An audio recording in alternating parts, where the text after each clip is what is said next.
వాళ్ళ కుమార్తెను మన ముందుకు తీసుకొస్తారు. పాపకు ఈ రోజున నామకరణం చేసి ఆ పాపకు అన్నప్రాసన చేయాలని మరి వాళ్ళ తల్లిదండ్రులు కోరారు.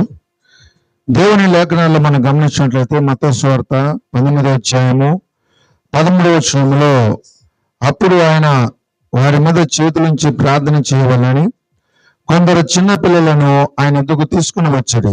ఆయన శిష్యులు తీసుకుని వచ్చిన వారిని గద్దింపగా యేసు చిన్న పిల్లలను ఆటంకపరచక వారిని నా ఎద్దుకు రానియడి, పరలోక రాజ్యం ఇలాంటి వారిదని వారితో చెప్పి వారి మీద చేతులుంచి అక్కడి నుండి లేచిపోయాను.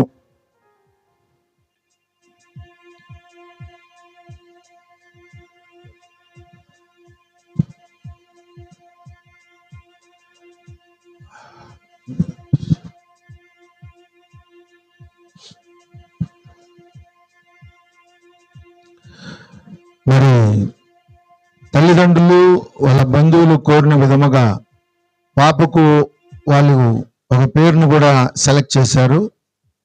పాప పేరు ఏంటంటే అద్వితి.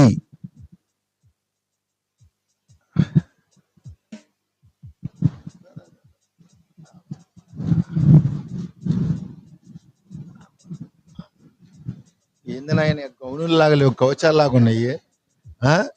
రాజుల కాలంలో వేసిన కవచాల్లాగా ఉన్నాయి. సరే సరే ప్రార్థన చేద్దామండి. మరి సరే సరే ప్రార్థన చేద్దామండి. పరిశుద్ధుడా ప్రేమగలైన తండ్రి, ప్రభువైన యేసుక్రీస్తు నీ ఘనమైన శ్రేష్టమైన వందనాలు.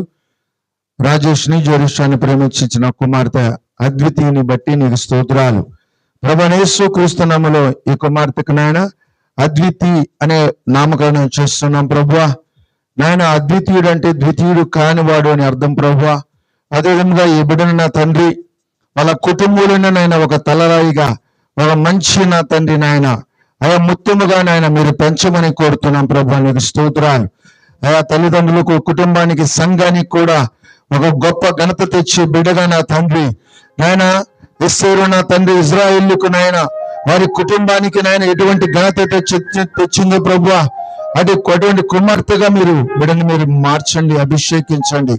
బిడ్డ కావాల్సిన జ్ఞానము, ఆరోగ్యం, బలమును, ఆయుష్యం తెచ్చేసి నవజీతలో గొప్ప భక్తురాలికి మీరు తయారు చేయండి. అదేవిధంగా నాయన ప్రభువైన యేసుక్రీస్తు నామములో ఈ బిడ్డకి ఘనమైన ఆహారాన్ని భుజింపజేస్తుండగా అయ్యా నా తండ్రి మీరు వాక్యమనే ఆహారంతో బిడ్డని పెంచమని కోరుతున్నాం తండ్రి. వాక్యమనే పాలతో పెంచండి, నిర్మలమైన వాక్యమనే పాలతో పెంచండి.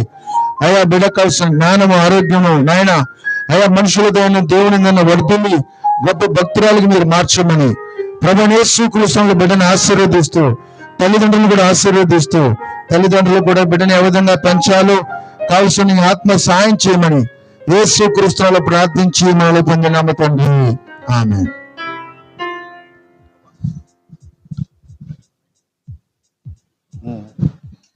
కళ్ళజోడు ఇప్పుడు కాదమ్మా, నీకు 30 సంవత్సరాలు ఇచ్చిన తర్వాత ఇప్పుడుగా ఇదిగో నీకు చూడు.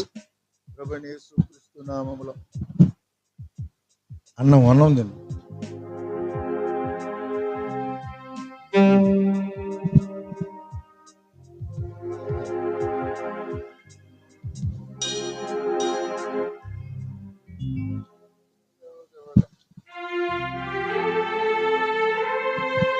ఓకేనా?